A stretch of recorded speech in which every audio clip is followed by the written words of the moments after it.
হাইকোর্টের দ্বারস্থ এবার ফলতা তৃণমূল প্রার্থী জাহাঙ্গীর খান। এই জাহাঙ্গীর খান, যার বিরুদ্ধে আপনারা জানেন একাধিক অভিযোগ, ভোটারদের হুমকি দেওয়ার অভিযোগ সহ একাধিক অভিযোগ তার বিরুদ্ধে ছিল, এবং এবার তিনি হাইকোর্টের দ্বারস্থ হলেন। গ্রেফতার হওয়ার আশঙ্কায় আদালতে জাহাঙ্গীর খান। মামলা দায়ের করার আবেদন এবং তার বিরুদ্ধে কতগুলি এফআইআর রয়েছে সেটা রাজ্য জানাক। আবেদনে এমনটা উল্লেখ, ঠিক কি বলা হয়েছে আবেদনে আমরা আরো বিস্তারিতভাবে জানবো। অর্ণবাংশ নিয়োগী প্রতিনিধি রয়েছেন আমাদের সঙ্গে। অর্ণবাংশ, জাহাঙ্গীর খান এবার আদালতের দ্বারস্থ।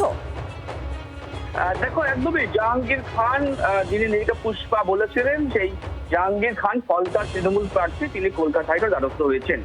গতকালকেই শুভেন্দু অধিকারী রাজ্যের মুখ্যমন্ত্রী সেখানে ডায়মন্ড হারবারে গিয়ে যখন সভা করেছেন, তারপরেই এক রাত কাটতেই জাহাঙ্গীর খান তিনি হাইকোর্টের দ্বারস্থ হয়েছেন। তার বক্তব্য এটা যে তিনি আশঙ্কা করছে তাকে গ্রেফতার করা হতে পারে, তার বিরুদ্ধে কি কি মামলা তিনি জানেন না, সে জানানো হোক, এবং এই যেহেতু ইলেকশন সামনে তাকে প্রোটেকশন দেওয়া হোক যাতে পুলিশ তাকে গ্রেফতার করতে না পারে, এই মর্মে তিনি আবেদন করেছেন। এবং তার হয়ে সওয়াল কে করছেন? তার হয়ে সওয়াল করছেন সদ্য প্রাক্তন অ্যাডভোকেট জেনারেল কিশোর দত্ত।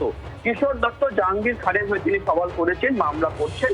সেই মামলাটি আজকে দুপুর 2টার সময় বিচারপতি সৌগত ভট্টাচার্যের মামলা এজলাসে শুনানি হবে এবং সেই সময়সীমা দেওয়া হয়েছে।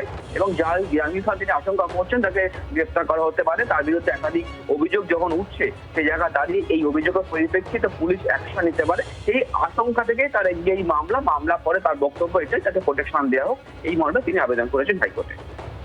অর্ণবাংশ, আরো একবার একটু জানতে চাইবো, একাধিক অভিযোগ জাহাঙ্গীর খানের বিরুদ্ধে রয়েছে, তার বিরুদ্ধে এফআইআরও হয়েছে। আবেদন তিনি যখন করছেন, হাইকোর্টে দ্বারস্থ তিনি যখন উঠছেন, আবেদনে ঠিক কোন কোন বিষয় উল্লেখ? দেখো, সেটা হচ্ছে জাহাঙ্গীর খানের বিরুদ্ধে একাধিক অভিযোগ ছিল, কিন্তু জাহাঙ্গীর যখন রাজ্যে পালাবদল হওয়ার পর জাহাঙ্গীর খানের ভূমিকা, তার কার্যক্রম নিয়ে একাধিক মানুষ অভিযোগ করতে শুরু করেছেন। আমরা দেখেছি যে সাধারণ মানুষ, তার এলাকার মানুষ, তারা কিন্তু ভয় ভীতি সন্ত্রস্ত হয়ে আছেন। তারা বলছিলেন হুমকি, একাধিক ক্ষেত্রে জাহাঙ্গীর খানের নাম উঠে আসছিল, যে হচ্ছে জাহাঙ্গীর খান যে নিজেকে পুষ্পা বলে পরিচয় দিয়েছিলেন, যে পুষ্পা, অর্থাৎ যেখানে দাঁড়িয়ে গতকালকে যখন শুভেন্দু অধিকারী সভা করলেন, তিনি বলেছিলেন যে সাধারণ মানুষকে আশ্বাস দিয়েছিলেন কোনোভাবে ভয় পাবেন না, যদি আপনারা ভয় যারা দেখিয়েছে তাদের বিরুদ্ধে আমরা অবশ্যই পুলিশ অ্যাকশন নেব। কিন্তু এই জায়গায় দাঁড়িয়ে তখন তিনি অনুমান করছেন, আশঙ্কা করছেন জাহাঙ্গীর খান যে তাকে গ্রেফতার করা হতে পারে, তার বিরুদ্ধে একাধিক অভিযোগ দায়ের হয়েছে এবং অভিযোগের পরিপ্রেক্ষিতে কটা এফআইআর হয়েছে তাও তিনি স্পষ্টভাবে জানতে পারছেন না, সেই কারণে তার এই মামলা এবং মামলাতে তিনি চেয়েছেন প্রোটেকশন। অর্ণবাংশ, ধন্যবাদ তোমাকে।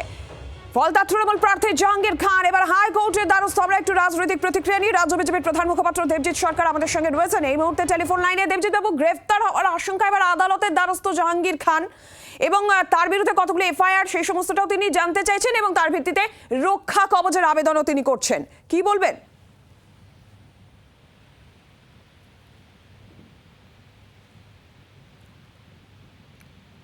দেবজিৎ বাবু,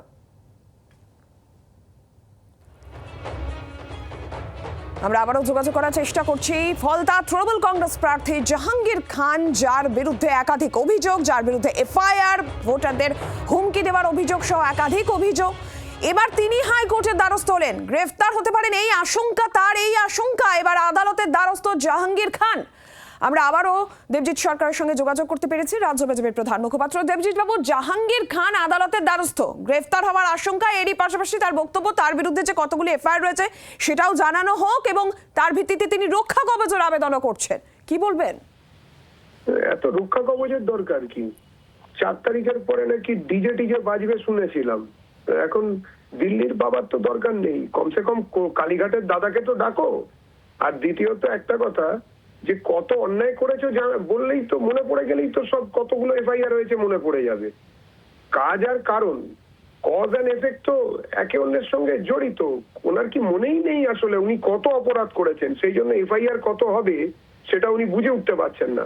ঠিক আছে, গেছেন নিশ্চয়ই রাজ্য সরকারের যে প্রশাসন এবং মহামান্য কলকাতা হাইকোর্ট তারা ব্যবস্থা নেবেন, সব রকমের ব্যবস্থা নেবেন। জনতার আদালতেও তো দাঁড়াতে হবে, এত তাড়াহুড়ো কিসের? আস্তে আস্তে আসুন, সব লাইনে দাঁড়ান, একটু একটু করে সব হবে, চিন্তা নেই। দেবজিৎ বাবু, ধন্যবাদ আপনাকে। তৃণমূল কংগ্রেসের প্রতিক্রিয়া নিয়ে জয়প্রকাশ মজুমদার রয়েছেন আমাদের সঙ্গে এই মুহূর্তে টেলিফোন লাইনে। জয়প্রকাশ বাবু, জাহাঙ্গীর খান ফলতা তৃণমূল প্রার্থী, গ্রেফতার হওয়ার আশঙ্কা, আদালতের দ্বারস্থ, তার বিরুদ্ধে কটা এফআইআর রয়েছে সেটাও তিনি জানতে চাইছেন এবং তার ভিত্তিতে রক্ষা কবচের আবেদনও তিনি করছেন। বিজেপির বক্তব্য আপনি শুনছিলেন, কি বলবেন? না দেখুন, এটা যে কোনো মানুষের অধিকারের মধ্যে পড়ে। ভারতের আইন বিধির মধ্যে যে কেউ হাইকোর্টে গিয়ে জানতে চাইতে পারেন যে আমার বিরুদ্ধে কি কি অভিযোগ আছে, এটা তো তার অধিকারের মধ্যে পড়ে। এটা নিয়ে এই বিজেপির তুচ্ছ কটাক্ষ কেন? সব থেকে বড় কথা, যেখানে বিজেপি এমন একজনকে মুখ্যমন্ত্রী করেছেন তাকে সবাই দেখেছে হাত পেতে টাকা নিতে, এবং সেটা বেমালুম সেই ব্যাপারটা মুছে দিয়েছে বা চেষ্টা করেছে। এফআইআর এ নাম থাকা সত্ত্বেও নারদা সারদার ক্ষেত্রে তাকে কোনো রকম ভাবে জিজ্ঞাসাবাদ করা হয়নি। সেই লোককে মুখ্যমন্ত্রী করে আজকে বিজেপি এইসব কথা বলছে। কে কি অপরাধ করেছে আপনারা জানেন না? আমার প্রশ্ন এই দেবজিৎ বাবুকে, যিনি বলছিলেন যে আপনারা জানেন না আপনাদের মুখ্যমন্ত্রী শুভেন্দু অধিকারী কি কি অপরাধ করেছে। সুতরাং এইসব কথা প্রকাশ্যে এত জোর দিয়ে না বলাই ভালো। ধন্যবাদ আপনাকে।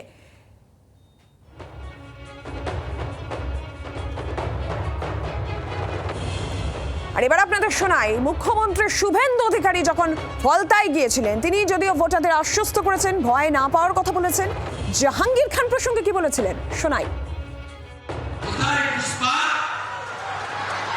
কোথায় আপনি?